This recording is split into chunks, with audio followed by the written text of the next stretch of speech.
are having the first futurist I've ever interviewed, Steve Brown, who is the author of the Innovation Ultimatum. If you haven't seen Steve's book, and it is a terrific book. I really enjoyed reading it. Steve? Hey, how you doing? Excellent, excellent. Boy, you've got a lot of books behind you. You know, always be selling, right? That's great. Steve, before we talk about the book, tell us a little about what you do full time. And is this the first book you've written? It's the second book I've written, but the first proper book, I would say. I wrote a book about the future of retail about 6 years ago. It turned out to be pretty prescient, so I was quite happy. But this is the first proper big boy book. So yeah, so what is it? I'm a futurist. So what is a futurist? I'm an applied futurist, which means I help businesses to model what will be possible in a certain time frame, and then to build plans on how to move towards what they want to build.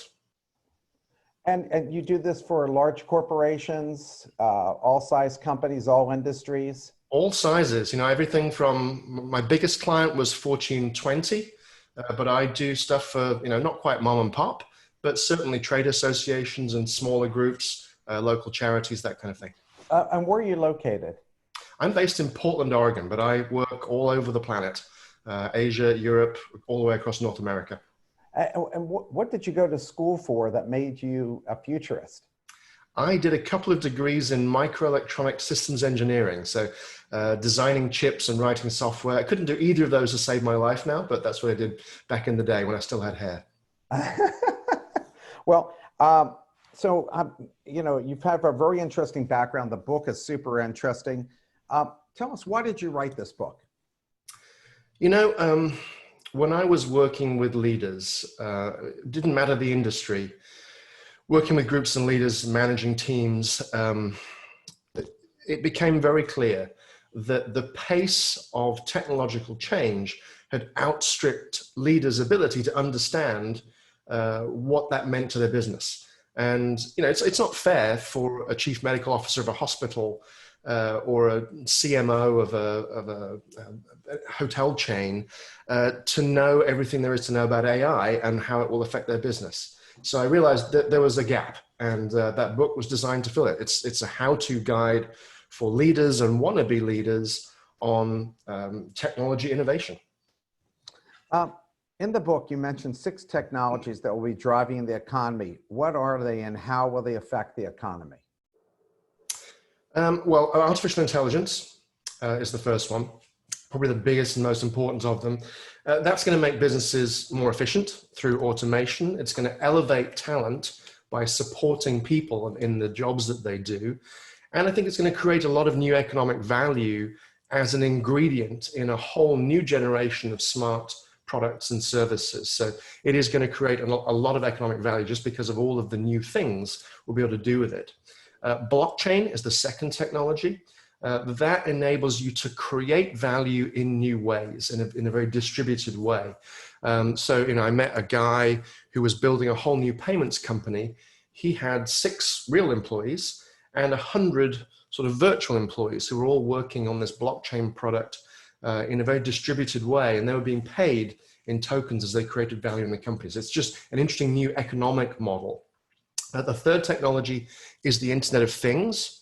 That's really about using sensors and computing and connectivity to improve process automation and efficiency and get cost savings. So again, economic value, but on the bottom line.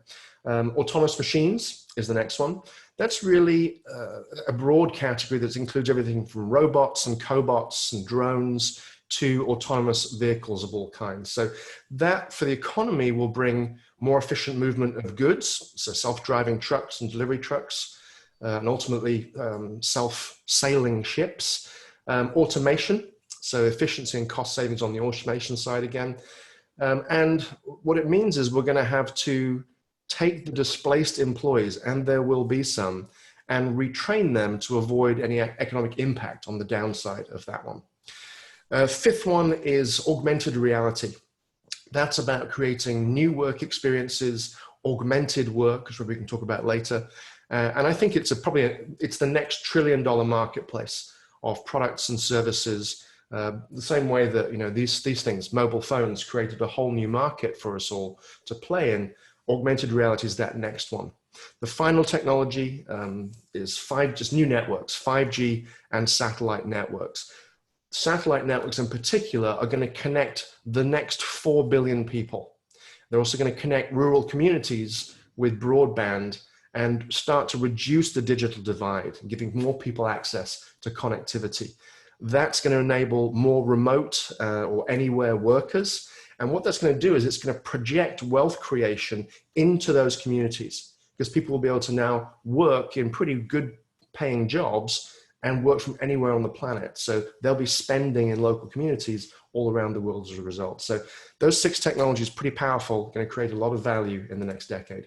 So let's talk about augmented reality. When I think of that, I kind of think of either I'm sitting in Philadelphia and I get to visit Paris, or I'm thinking about games. But where do you see the real value of augmented reality, and how is that going to affect us from a commercial standpoint? Yeah, so it's important to draw a distinction between virtual reality, which immerses you in a complete 100% digital reality. That's when you take that trip to Paris or you're playing video games. Augmented reality blends your view of the physical world and inserts objects, information into that view. So you're not cut off from the physical world around you. That means it's far more useful in a work context, because now I can add a layer of information or guidance for a worker to show them what to do next, to give them information to help them make faster decisions and so on. So augmented reality, it's much harder to do, because as you move your head, the objects that have been placed in the world around you need to stay in the same place. It's a big computing problem to solve. And that's why it's slower to come to market than virtual reality. When it does, that will be the next big breakthrough and create a whole new era of what I call augmented work, where now an AI can guide a worker and show them what to do next, step by step. And you're creating this blend, this hybrid of human intelligence and machine intelligence working in partnership together. That's a huge breakthrough. So what industries are going to use augmented reality? I mean, who's really going to take advantage of that? You know, I don't think there'll be many industries that ultimately don't use it. But the most obvious ones are construction. I mean, really any place where people primarily work with their hands or in fast moving mobile environments. So think construction workers, agricultural workers, retail workers, surgeons. And if you look at how many people that is, that's about 80% of the workforce. So computing today, even tablets and phones, you know, you have to hold them in your hand. So if you're working in a hands-free environment, it's just not computing that works for you. So this is going to be computing for the rest of us. And it's going to give, you know, the ability to control computing with gestures, with your voice, and get the information you need to help you be more productive and efficient. So does that mean, like, would that apply to colleges, that maybe kids aren't having to be at the actual schools that they go to? And with augmented reality, you actually feel like you're at Harvard? You know, I don't think there's anything that will replace the experience of feeling like you're at Harvard, right? There are reasons that people go to school that are not just about learning stuff in a classroom. It's about learning how to, you know, be a person and learning how to connect with other people and finding out more about yourself. But certainly for distance learning, and I think in education, digital learning will be a component of education going forward. Even when coronavirus is a distant memory, it's still going to be there. And it's a way of helping students to learn in different ways. Some students learn very visually, particularly if you're learning medicine, you know, being able to see a person floating in the room as if they're there, and pull them apart and look under their skin and look at their circulatory system and vascular system. It's a pretty amazing experience. So I think, yeah, it will help people in education significantly. Could that mean that the surgeon could actually, let's say that I'm a top tier vascular surgeon and I'm in Philadelphia and somebody needs my help in Paris. Does that mean I could actually work on them from there, or somebody actually do the work, but they're following my lead? How would that work? Yeah, I mean, to do remote surgery, you need to have very low latency, which means when I move my hand or control here, a fraction of a second later, it's happening in Paris. That's where 5G and actually satellite communications will help. Signals move faster through the vacuum of space, so if they go up to a satellite and go across and then down again, than they do through a fiber optic cable underneath the Atlantic Ocean, for example. So that combination of satellite communications with low latency communications and augmented reality, yeah, I think is going to make remote surgery certainly more common and allow a surgeon to spread their expertise much further than just their local hospital that they work in. I mean, the internet's kind of started all this, just like Friedman wrote in his book, The World is Flat.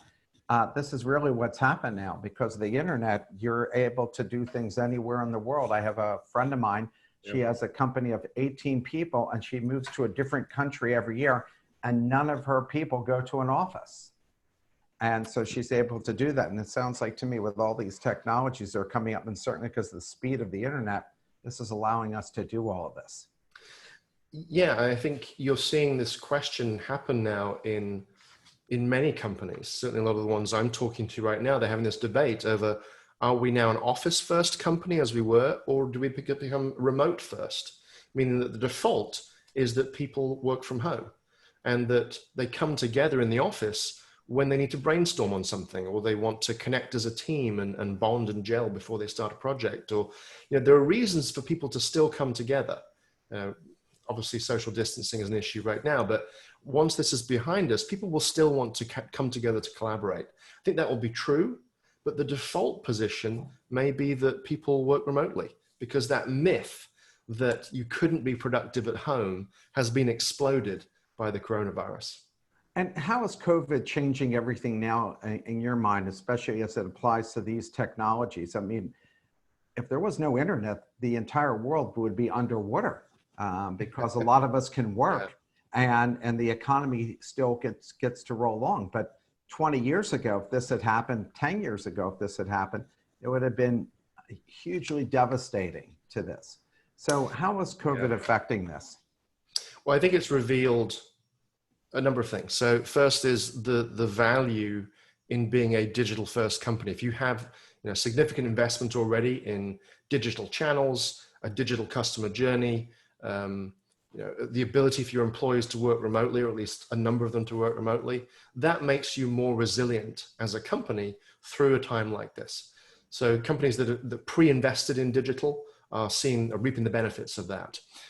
What it's doing as a result is, as employees, as businesses have figured this out, they are doubling down and they're realizing that they need to continue to invest in this because it's going to make their businesses stronger. And so what I am seeing is that COVID has been the great accelerator. It's accelerating a lot of things that were going to happen anyway, but businesses that had a 3 to 5 year plan to invest in some new digital capability and digital transformation effort are dusting those plans off and saying, how can we do them this year? How can we accelerate our plans and move more quickly in that direction to automate, to help our employees work remotely and so on? So what powerhouses today will flourish and which ones will disappear? Because, in our lifetime, Bethlehem Steel was once a power, General Electric was once a power, Wang Laboratory, Smith Corona typewriter. We can make a list. In fact, I think out of the original Fortune 500, I think there's only 2 or 3 companies that exist today. So which ones are going to be winners and which ones do you think are going to be struggling? Yeah, so I'm not going to pick names. I'm not going to name names. Or industries, yeah. I get asked to do that a lot. So I'll just say more generally, here's the issue. The gap between companies that invested in technology and those that didn't has always been there. But that gap is going to widen significantly in the coming decades. So companies that embrace technology to drive innovation into all that they do and to create competitive advantage for themselves are going to be the ones that flourish. And then the ones that don't will not be. You have to remember that the web was invented in 1990, and 30 years later, every industry now must be internet first or they die. There's just, this is a race for relevance in a rapidly changing and increasingly digital world. And those that don't have the, I guess it's the fortitude, the willingness to invest ahead and invest a higher percentage of their revenue into IT projects that make them stronger and more competitive as a business are the ones that will fail. So conservative companies, unfortunately, are not going to be around 10, 15 years from now. Do you find that founders, CEOs are more likely to invest in the future than people who inherit the companies, you know, like where they may have worked their way up? Or you always find a lot of companies, the boards feel more comfortable hiring, putting a finance guy in charge of the business. You know, we saw with Apple when they booted Jobs out and a series of guys who were basically, some were marketing, but mostly finance, and Apple almost went under. And we saw this with a lot of other companies as well. Microsoft was the same. So are they more likely to embrace all these new technologies, the founder CEOs, as opposed to ones who inherit? Typically, yes, because almost by definition, a founder CEO is building a new company designed to do something new for the marketplace. And I've found that the strongest companies, the ones that I have invested in, have a pair. So they have a Steve Jobs type, who's the visionary, who thinks of the big thoughts, and then you have a great operations person that can translate that into actions and make things happen. So yeah, I think founders tend to embrace technology more, to have more interesting visions for the future, but you have to pair them with someone who keeps their feet on the ground, a finance person to count the pennies, and an operation person to make sure that it all happens. Hence why Steve Jobs and Tim Cook were such a great dynamic team. You got it. Yeah. Should we fear or welcome artificial intelligence? Because I have to tell you, I have a little bit of fear that's going to wipe out a lot of non-college educated jobs in service fields. And I hear people who invest in this say, not to worry, we're going to pay everybody who wants to work $25 an hour. But it's not like the Jetsons. If this takes over your job, there's no need for you. And companies are always looking for ways to be what they say is more efficient, but really it's just more profitable and get rid of these jobs. So I guess people worried about that 100 years ago too, when they started to build automation and manufacturing companies as well. So what's your take on this?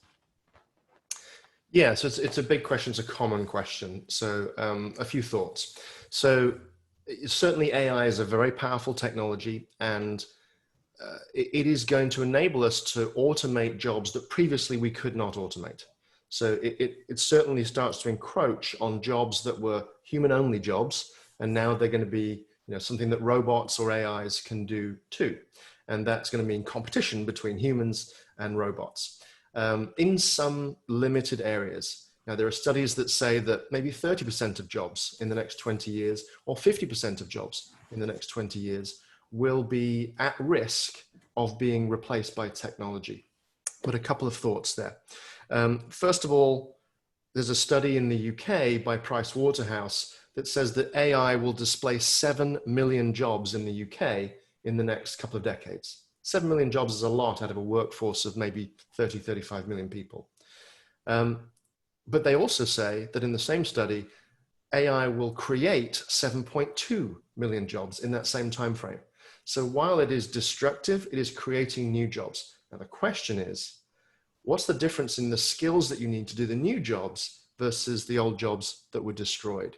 And really, if AI puts a lot of people out of work, that's on us, all of us as a society, because this is a process that always happens. We use technology, it destroys old jobs and creates new ones.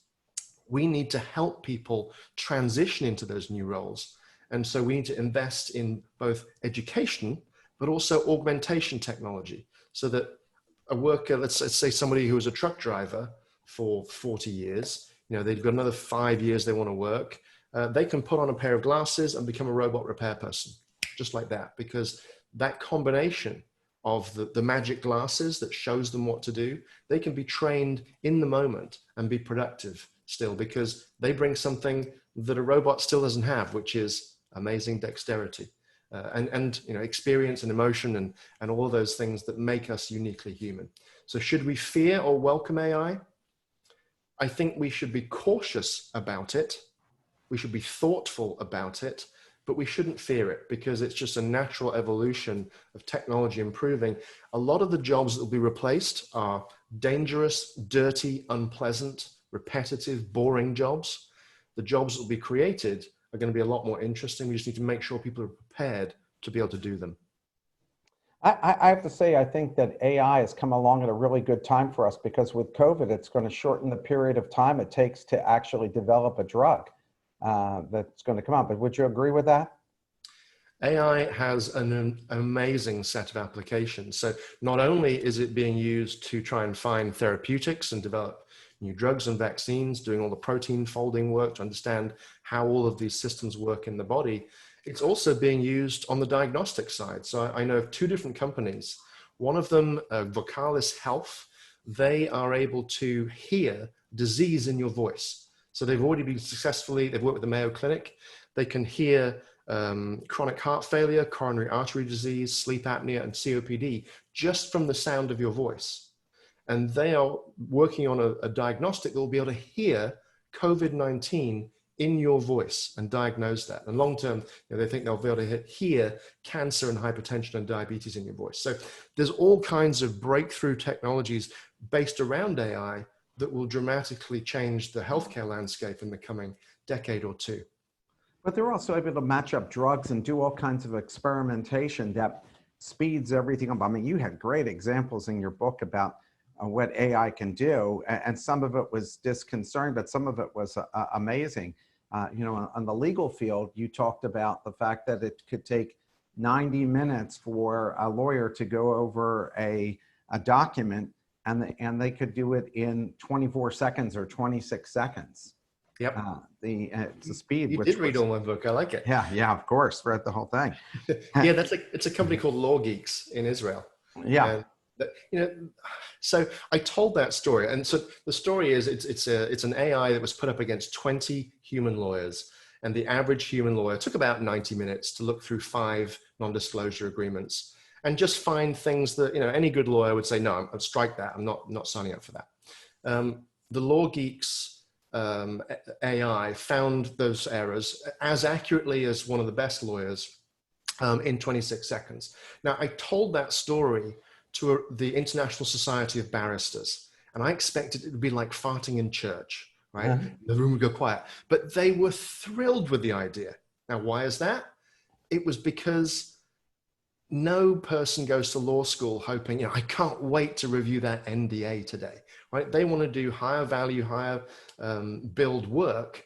And so to offload that to an AI so they can still bill for that, but to offload it so they can focus on other more interesting tasks, they were all about it. So there were cheers and claps in the room when I told them that story.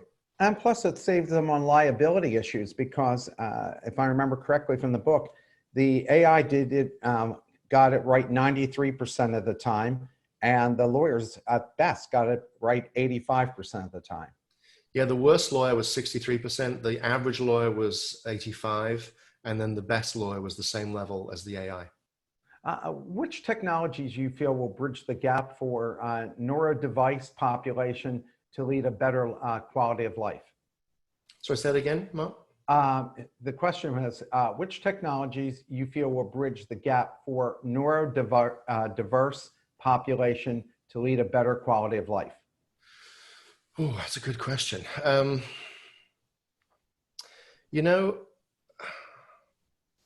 I think the biggest one is just to connect more people. The more we connect people to each other, the more we learn about each other, the more we interact with each other in meaningful ways, the more we bridge gaps. And so to me, it will be that satellite communications, those satellite constellations that are going up this decade.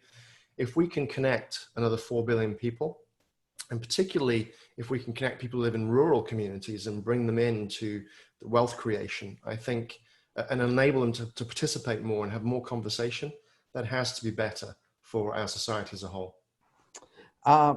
Is there a limit what AI can do? Because it seems to me it has the capability of creating all types of art, from writing to music, and from reading this in your book. And so will spy novelists not be necessary anymore because AI can create the most amazing spy novels? Will they be writing the music of the future? Because now they've inherited all the past music and they can pull from everything. And they say in music, there's very little new. It's just the wording might be new, but there are only a few chords anyway that anybody plays. I live with a musician. Yeah, that's true. Yeah, So I think, so what's inherent in your question is, can AI create art? Mm-hmm. And I think to answer that question, we have to define what is art. You know, art is not just colors on a palette. It is conveying human emotion, and it has intention in it. There's something that the artist is trying to communicate through that art, whether it is a piece of music or a video they put together or a painting. And so AI has neither emotion nor intention. So I would argue, that AI probably will never create art, if that's our definition, but it can certainly create things that mimic art, that are a very close approximation. And AI is a helpful tool that can partner with an artist and take them to new places, or to auto-generate music that can support a background mood. Now, there's a company called Life Score Music, and they auto-generate music to match a particular mood. So it can be used in video games, but it can also be used in your car. So depending on how you feel today, it could be a background soundtrack in your car. Mm-hmm. So we can get close, but I don't think it ever replaces art, because art says something about now or the future, whereas AI is just reflecting artistic efforts of humans in the past. You mentioned in your book that we could learn from AI. Give us an example. So AI can be used, let's talk about augmented work. It can be guided to show us what to do next, or it can be guided to show us possibilities. There's this idea of generative design, which comes out of Autodesk. Autodesk has embraced this in their tools. And for designers and architects and engineers, they use these tools, and they might design, I'll make it up, a valve. And that valve, they might have come up with a couple of different versions of it. The AI can take those designs and riff on them and create hundreds or thousands of variants and run them through simulation and help guide the designer to say, hey, if you designed it this way, it would be 20% cheaper to make. If you design it this way, it'll be 30% stronger tensile strength. If you design it this way, it'll be able to fit into this gap much better. So you can start to partner AI, and we can learn from that. So the AI will teach the designer essentially new ways to design things. Very often, what comes out of the collaboration of the two is designs that are more beautiful, stronger, cheaper, just better all around. And I think we can learn a lot by using AI as a partner, because while AIs don't understand the world, they kind of help us to see the world in a new way. Okay, it's really fascinating. Can you talk about general adversarial networks? It's interesting how AI teaches others. So can you talk about that? Yeah. So underpinning that generative design technology just talked about is this AI construct called generative adversarial networks. And this is the idea of two AIs that work against each other. And by having an adversarial position, they learn from each other and get better. So it's a way of training an AI to do pretty amazing things. So these two AIs best each other. And you can think about it as one AI called a generator AI, which creates content. So it could be an AI that creates pictures, for example. And then a discriminator AI is the other AI that's been trained on real content. So in this case, real pictures. And it looks to spot the difference between a real and generated content. And so what it does is you create this feedback loop where the generator is creating content, the discriminator looks at it and says, yeah, not so good, fail. And then the two go in a loop until eventually the generator gets good enough that it can fool the discriminator and creates content that looks realistic. So it is a way of rapidly training an AI on a task by training it. And if you go and Google generative adversarial networks or face generator, that's the way that technology is working. The output is really impressive, and it's going to help us help us solve lots of business problems. One of the folks wrote here, I've seen a number of large companies struggle with implementing AI, trying to get to market before they really understand what it is and how to develop the technology. Any thoughts? Yeah, I mean, there's always benefit in being first to market, but first to market with a flawed strategy or a poor execution is not the right thing to do. So yeah, it takes time to understand what AI can actually do, what kind of problems you can solve with it, what its limitations are. That's kind of why I wrote the book. So yeah, you have to be thoughtful about this and deploy AI meaningfully to solve problems, which means you need to bring experts in to help you think that through.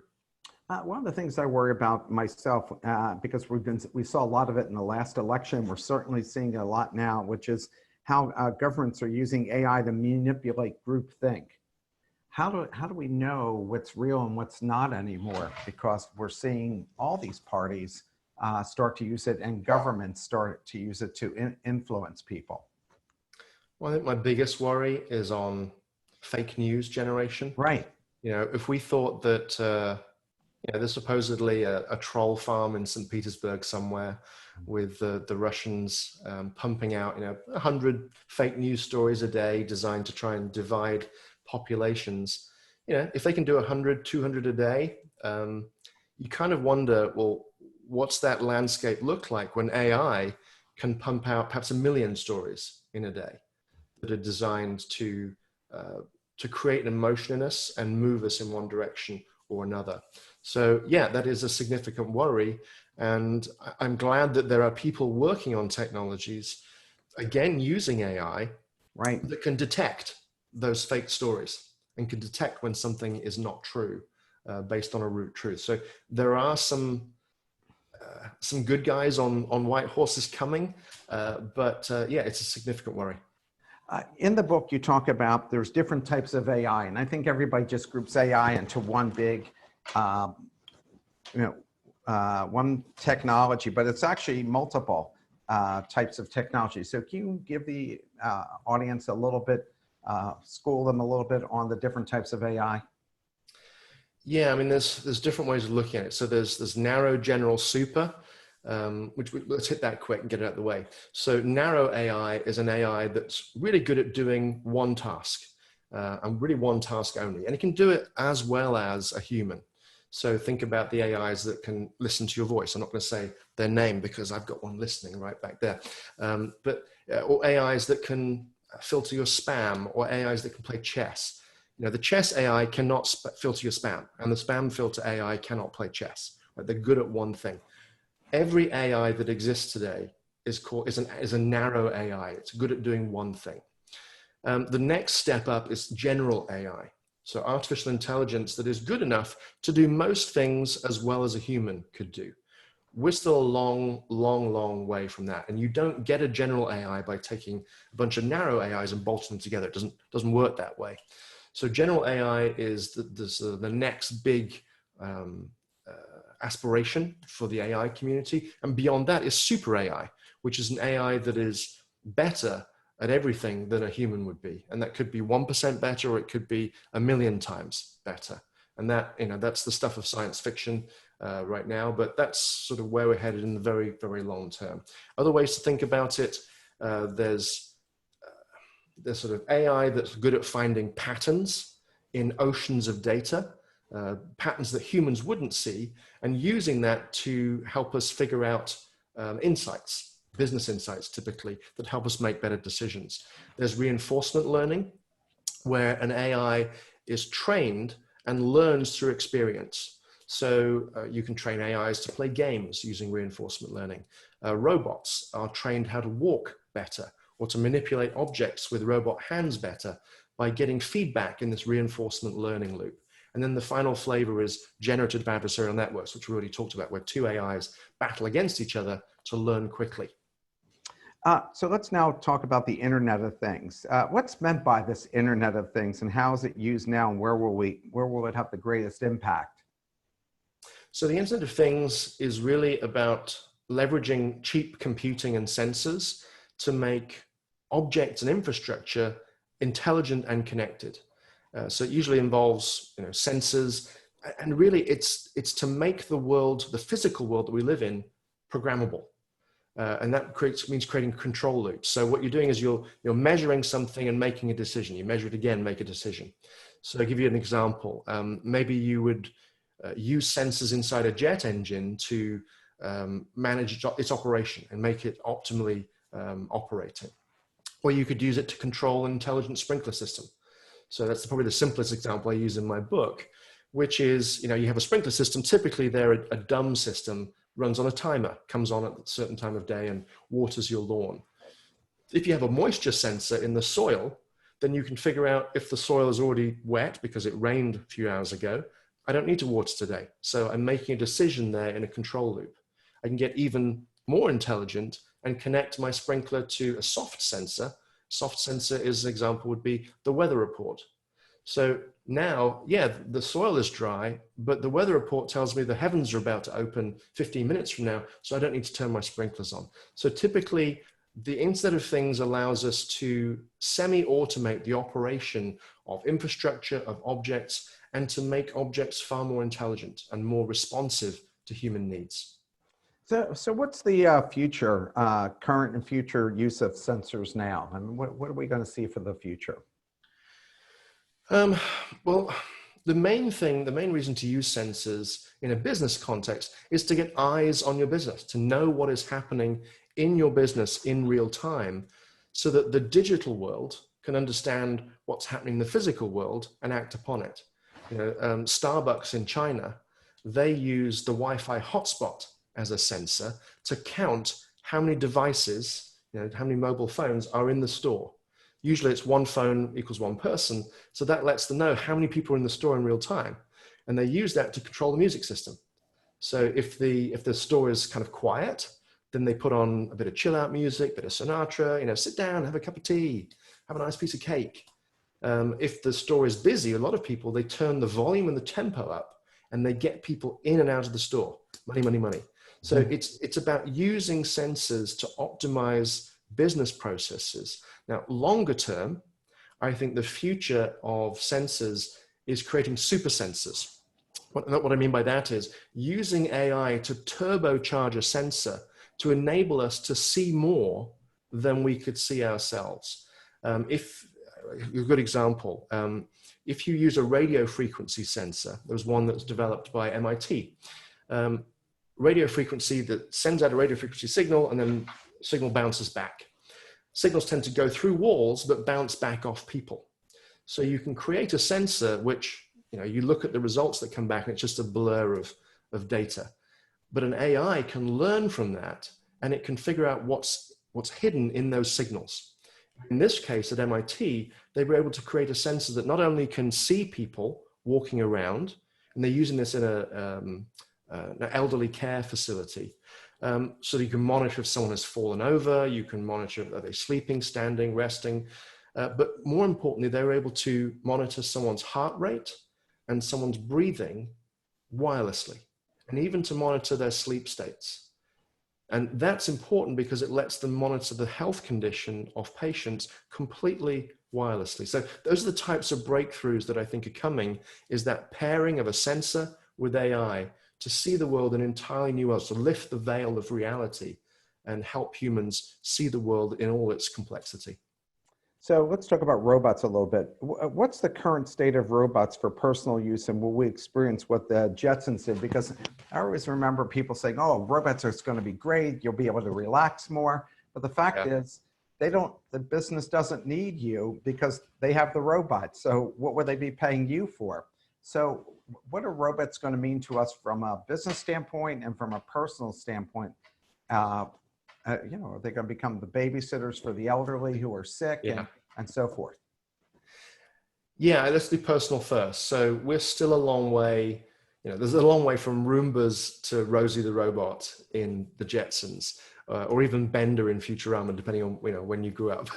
And the major challenges there that are stopping that happening are cost and mechanical weight and strength. To create a robot that's strong enough, it's going to be really heavy. And if you create something that's really heavy, it can't move very easily. I'm getting to do my old robot moves from the 1980s now. It's pretty cool today. Yeah. So the capability of robots is just not there yet. And there's significant mechanical limitations. And they also don't have very good dexterity. So, in terms of a robot that can do the washing up, we're still a ways from that. We've got a dishwasher, but in terms of being able to handle, delicate objects and wash them up for us, we're a ways away. So we need some advancements in dexterity, and they're coming. AI is being trained inside simulations to do that. Again, something I mentioned in the book, but we've got a ways to go. In a business context, I'm seeing robots show up in every industry, everything from construction to agriculture to healthcare, because these are taking on jobs that are repetitive, sometimes dangerous, certainly boring, and things that require repetition and stamina. Offloading humans so that they can focus on the things that only humans can do. So, if you're building a brick wall, get a robot on the job, but to strike it and make sure it looks good, you need a human to do that. So intelligently pairing robots and humans is the best way to think about building the workforce of the future. I have to say, the robots are really needed now to pick all the fruit. I mean, when I was reading the Wall Street Journal, could be $1 billion worth of wasted fruit, and the price of fruit could go really high for all of us. I mean, there are things that because of you can't bring large groups of people together, this is where robots are really going to come in handy for people. Yeah, and picking fruit is not a fun job. It's backbreaking work in the hot sun, and robots are getting really good at it now. They can pick apples, they pick soft fruit, which is strawberries and raspberries, and they can do it at night, which is the best time to pick this fruit because it's cooler and you're less likely to bruise the fruit when you pick it. So it's pretty amazing, the robots that have been developed just in the last 3 or 4 years that can pick a variety of different fruit types. And you even see breeders creating new breeds of apple trees so that the canopies of the trees are broader, so the robots can get underneath and pick the apples more easily. Well, and I guess right now, the people who don't have education, who are looking at those as jobs that are starter jobs for them to enter the US or whatever it is, they still have somewhat of a lead on the robot because the robot's still so expensive, right? I mean, building these things, you really need it to generate a lot of work being done in order to justify the cost. Yeah, these things ain't cheap. And that's why when you see these studies that say, 40% of US jobs are at risk of automation, they don't say they will be automated. It's say they are at risk of automation, which means it's possible to automate them. But the reality is humans might work for cheaper. So drones, they scare me. I worry about another 9/11 because there's so many of them. They're not really, the government's just starting to kind of regulate them and making sure we know who has what drone and so forth. Is that an unrealistic fear about drones? I mean, my gosh, Amazon's going to start dropping packages off. I think they've already started experimenting with that using drones. But, anything could happen. I mean, the positive about drone is that, hey, when my daughter goes out on the date, I can have the drone follow her all night, which she probably won't like, but it would be nice. But the other part is easy for assassination and some other things. So what's your take on drones and the future of them? Well, like any powerful technology, Mark, it's the more powerful the technology is, the more powerful good things it can do, and the more powerful bad things we need to worry about. And drones, certainly there's some things we need to worry about, if only for privacy reasons. These typically are flying cameras. Do we really want those filling the skies in our residential areas? I lived in downtown Portland. Do I want to look out my window and see Amazon drones buzzing by constantly making noise outside my window? I don't think I do. So what this is going to require is a societal conversation, a cultural conversation to say, what's the world that we want? Do we want to have Amazon packages whizzing by our windows all day long? Do I want pizzas being delivered to I live on the 11th floor. Do I want to go and stand out on my balcony and have a pizza delivered? I don't know. I don't think I do. Now, that said, drones have many legitimate, really high value applications. This is the good side of it. Agriculture, there's a ton of applications, from spraying to monitoring the fields.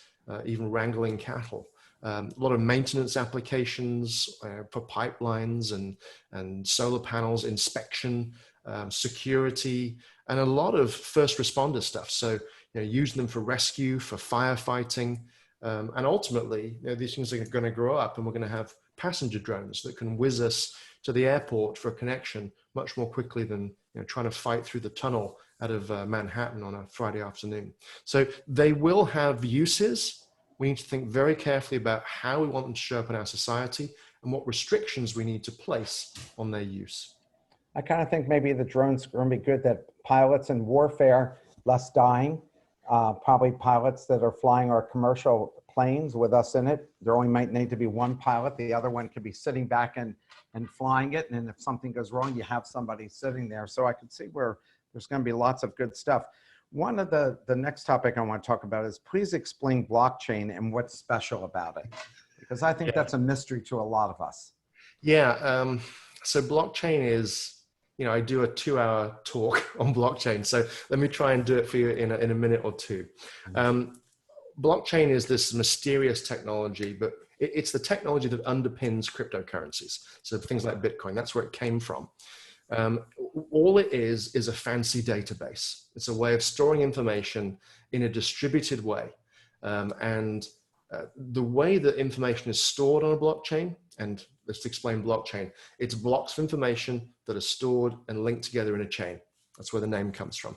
So when you put information, it's linked to the previous block at the end of the chain, and you build it out. Those blocks are linked together using military-grade encryption. So what that means is once you store information in the chain, it cannot be edited. And copies of that information are stored on everybody who's connected into this blockchain network. So it's a way of creating immutable information, which is time-stamped. Now that's useful when you want to be able to track the movement of goods, when you want to be able to track financial transactions. That's why it was created as the underpinning for a cryptocurrency. And importantly, it is going to help us to build much more trusted transactions on the internet.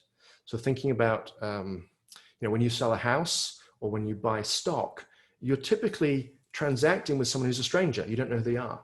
And there's all these third parties involved in this trust industry that make sure that you can feel comfortable parting with your money and that you're going to get those shares or you're going to get that title to the house. Blockchain makes those transactions programmatic. And it's sort of an if-then. If I hand over this money, I will get these shares. And so that may mean that transactions certainly become more efficient, but it may mean that the trust industry becomes less relevant over time. So it's going to make transactions more efficient. It also gives you new ways of creating value, because when you put data into a blockchain, it generates these tokens, these cryptocurrencies, and you can use those to incentivize people in the way that they participate. So if you created, I'm trying to think of an example here. I mean, you're essentially creating a value on top of a blockchain, and the tokens that it's generating are like shares. So that example I mentioned a few minutes ago about someone generating a payment company with only 6 employees and 100 who were remote workers who were participating, they were getting tokens generated by creating value on this blockchain, almost like shares in the future value of what they were creating.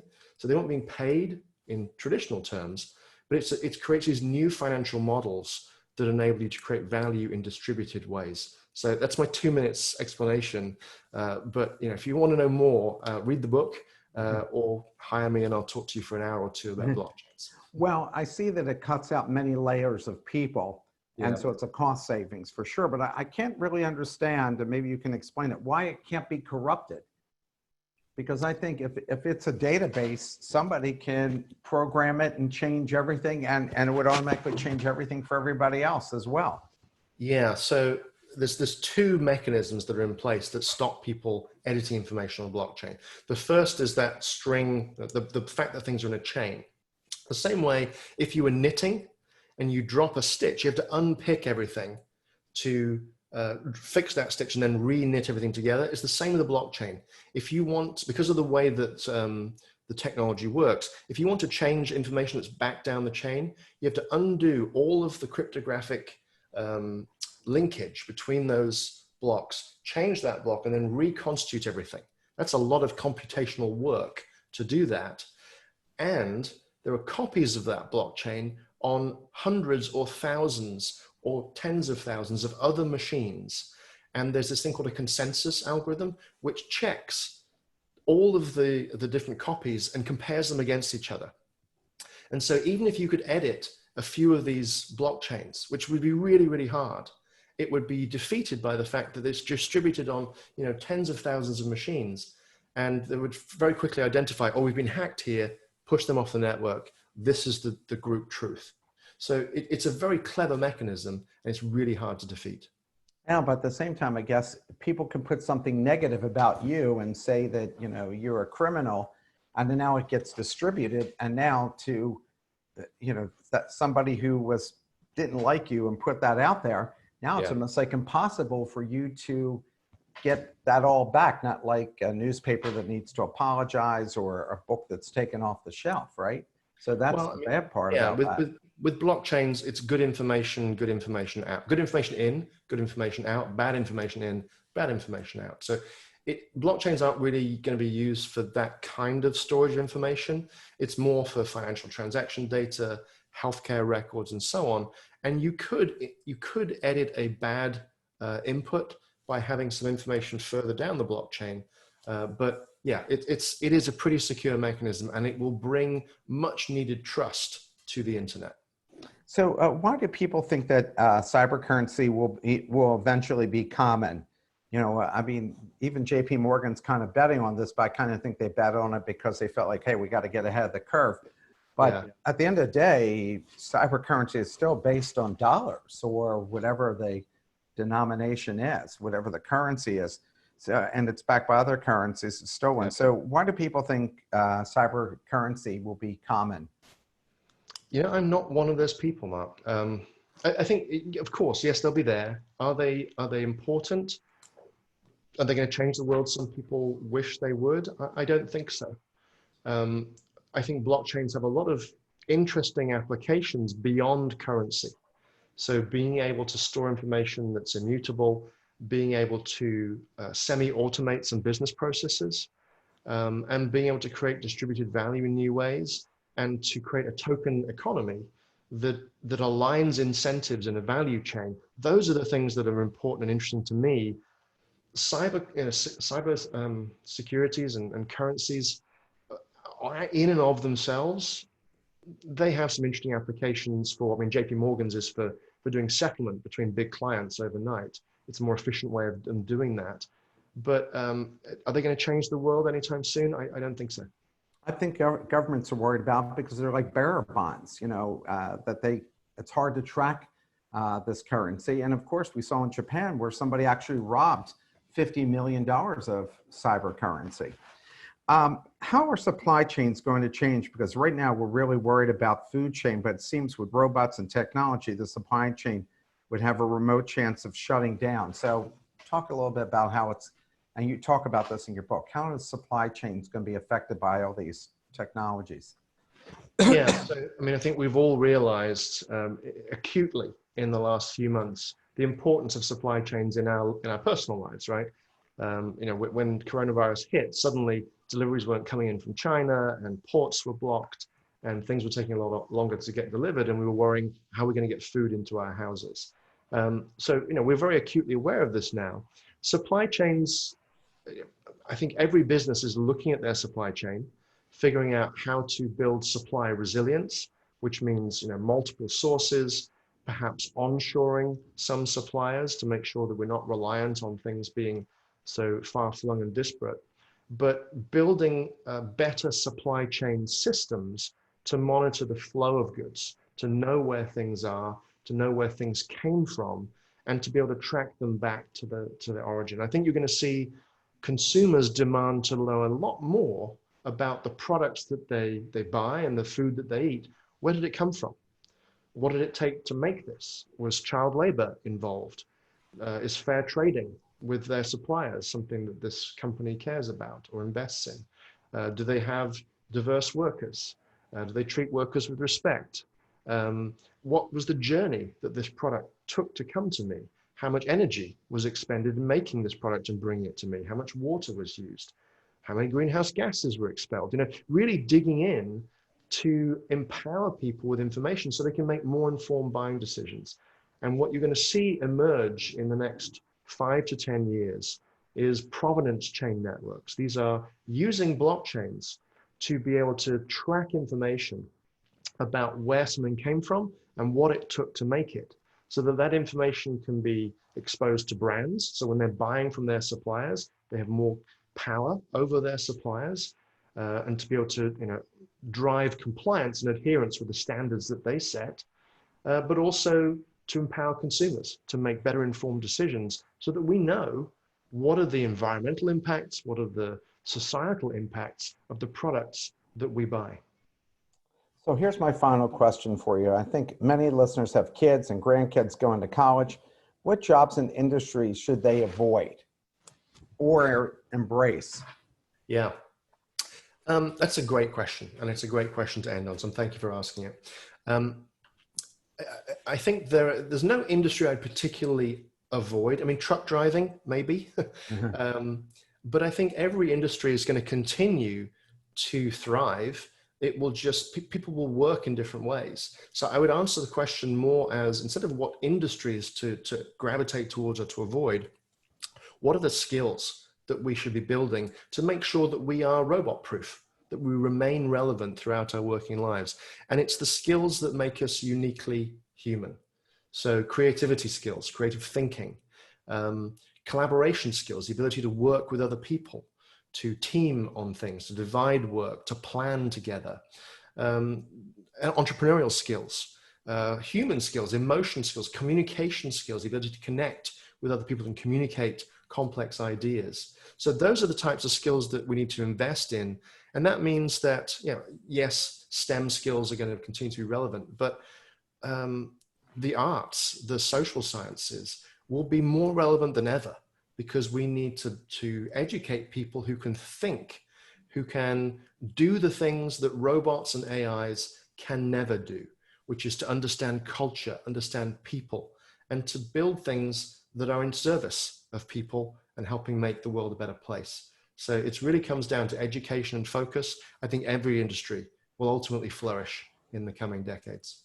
Steve, I want to thank you. And I have to say, everybody should get your book, because it's really enlightening about all these different types of technologies that you really need to understand for your own day-to-day use of them, what you're going to be interacting with, and for your future in terms of investing for your pensions and so forth. I mean, you really need to really get a good understanding of all of these different things. And your book is terrific at doing it and getting it in a layman's way that anybody can understand. I appreciate Everyone it. have a great day. Look forward to seeing you all. And by the way, I'm doing an interview with the founder of the Wiffle Ball Company. Well, actually the grandson of the founder of the Wiffle Ball Company. So if you don't know Wiffle Ball, you got to look into that. It's a standard for American kids. Everybody loves to play Wiffle Ball. So I'll be interviewing him on Thursday at noon. Have a good rest of your day, everybody. Take care.